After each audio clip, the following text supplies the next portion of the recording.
Let's begin. I'll introduce myself that I am a student of law. My name is Sharma and I'm going to talk about laws, but not legal laws. I'm going to talk about laws of the universe that are harmonious with the mental health topic over here. How they improve the mental health of a person. I'll try to be solution centric. But before I can begin with the laws, I need to make some clarifications about the term mind. Well, mind is not the brain. Brain is an organ. Mind is an activity. Brain is just an electrical switching stations whose work is to send electrical impulses throughout your bodies. Mind is an activity and the body is an instrument of the mind. The body's work is to express the operations of the mind. Yet, if we have a mental issue, we choose to suppress it. We all know that we need to feed our bodies, right? So we also need to feed our mind the same ways, but not with proteins or carbohydrates. We need to feed it with the food of the mind, that is thoughts. Now, thoughts could be positive or negative, but does anyone know, in every person there's positive, negative thought, but which thought wins whenever there's a clash of these thoughts? I'll tell you the answer. It's the thought that you feed. That thought wins. Now, with that clarification in mind, the 4 laws, if I can effectively communicate those 4 laws, they'll change somebody's life. I don't claim to be a know-all. In fact, I'm just a learner. But I claim that the information is very credible, and that information is know-all. In the depth of the information, all the answers lies. I'm going to just skim over them because it may take one day to explain one law, so I'm just going to skim over the laws. The law number 1 is law of vibration.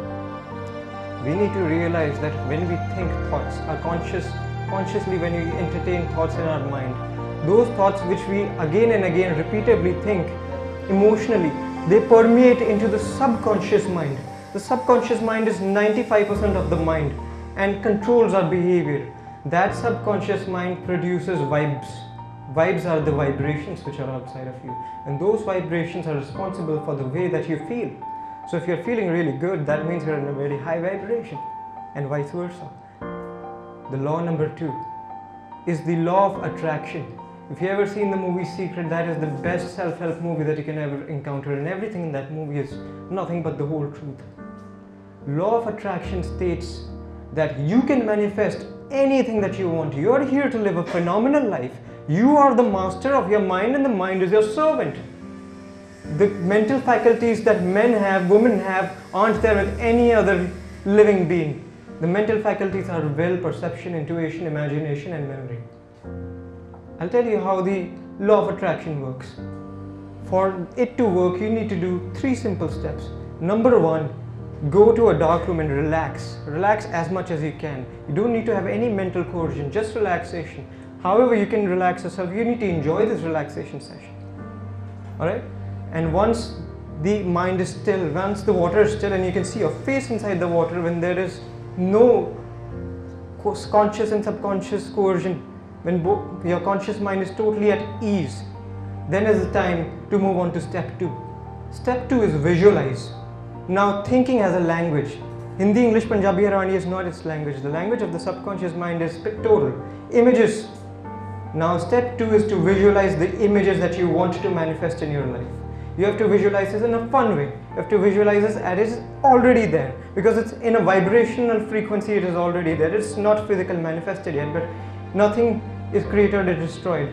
So it's already there in a frequency of vibrations. So you need to think that you already have that thing. You need to enjoy that thing. You need to, suppose if you want a car, let's say you want a Lamborghini, everything is easy for your subconscious mind. If you want a Lamborghini, enjoy the ride. Feel the vibration of that Lamborghini when you change the gear. Alright, and if you don't want a gear car, of course you have an automatic car to visualize.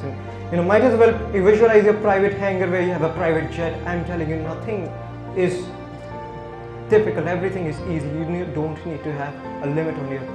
You are the master of your subconscious mind. Visualize that. That is the language of subconscious mind. Once you visualize that, visualize it with the emotion. You need to get emotional with that. You need to enjoy it. And if there's mental coercion, if you think that you have to put effort into it, try some other day. Relax and then visualize.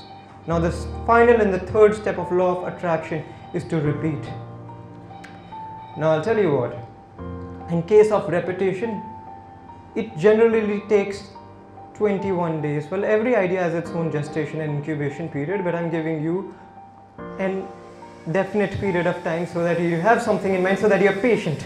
Alright, at least for 21 days you'll be patient.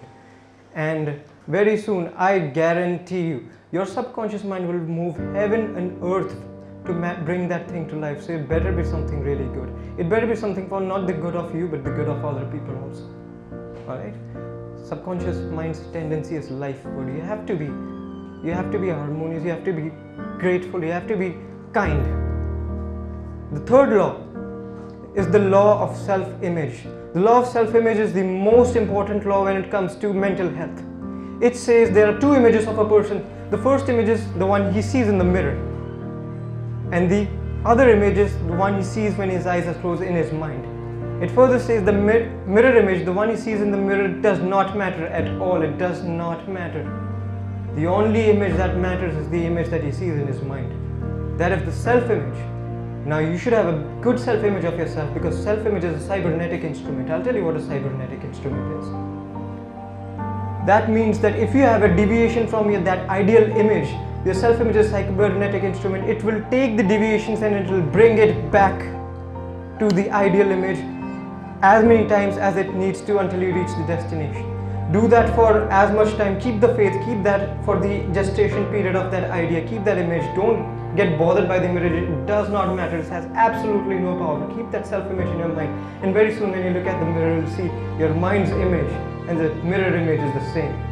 Okay, some people have a bad self-image. If I close my eyes, maybe sometimes I think of myself as, I don't know, not something that I want myself to be. But I've trained myself. I don't need motivation, I don't need willpower, because they don't last. What goes with you wherever you go is your self-image. Self-image is a habit. Like success is a habit. If you have a self-image of being very successful, you have habituated to do that. You're addicted to that. If you want to get addicted to something, get addicted to a prosperous, healthy, and smart, and beautiful, and sexy self-image. Do that right now. And it will work. The fourth and the final law is the law of obedience. The universe is what gives you all the opportunities and provides you with everything. Your subconscious mind works with your reservoir of memory and the things that the universe has to give to you. So if you wake up early in the morning when the sun rises, and when you sleep you have a total sleep, and the other laws of universe, like you have gratitude, you show gratitude to others, you can study the nature. If you are in harmony with them, that means that you are going to have a free, smooth sailing through life. And there is going to be very little time for you to manifest these things. Everything is going to manifest very quickly. And finally, one word that clubs all these four laws together, that word is called patience. I'll tell you why patience is important. It's a very fun thing to know.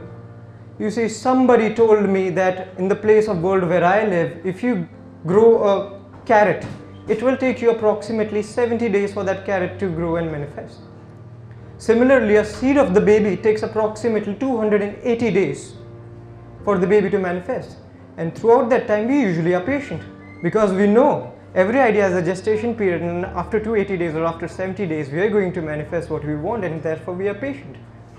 Similar, the idea that you hold and you build has a gestation period. Just because you don't know the time of that gestation period doesn't mean the same laws do not apply to it. Of course they apply to it. Just because you don't know how much longer they're going to manifest themselves, that means they're not going to manifest. They of course are going to do. The law of universe says that. Everything in this universe is very precise in nature. We humans can decide at the fraction of a second when a rocket is going to go to space and it is going to land. The laws of universe don't change themselves for everyone. They're definitely going to manifest. You just have to conceive, build the idea and hold it. Just like a mother holds a seed of baby, just like a carrot grows after a set time. You don't know the gestation period, but you know that. When the gestation period matures, you're going to have it in physical form. You already have it in a vibrational form. The law of vibration says that. You take care of all these things, and always remember that anything that other people do or say does not affect you. It's the reaction you give to that thing that affects you. So you are in control. You are the master of your mind. The mind is not a master of you. It's your servant. You don't know how big of a servant that you have. You're the best. You're the master almighty. You're the biggest form of creation, and you should realize that. And your mental health is a choice, and you have to choose to be happy. Simple as that. It does not take any other greater force to be upset than it takes. It is just as easy to be happy as it is to be upset. So sail smoothly through life. Remember these 4 laws. You know, all these laws you can discuss with me in detail. I've just came through and I'm not giving you details. I'm sorry about that, but thank you for listening to me. I thought that I was telling something difficult, but your faces looked very nice listening to me. Thank you.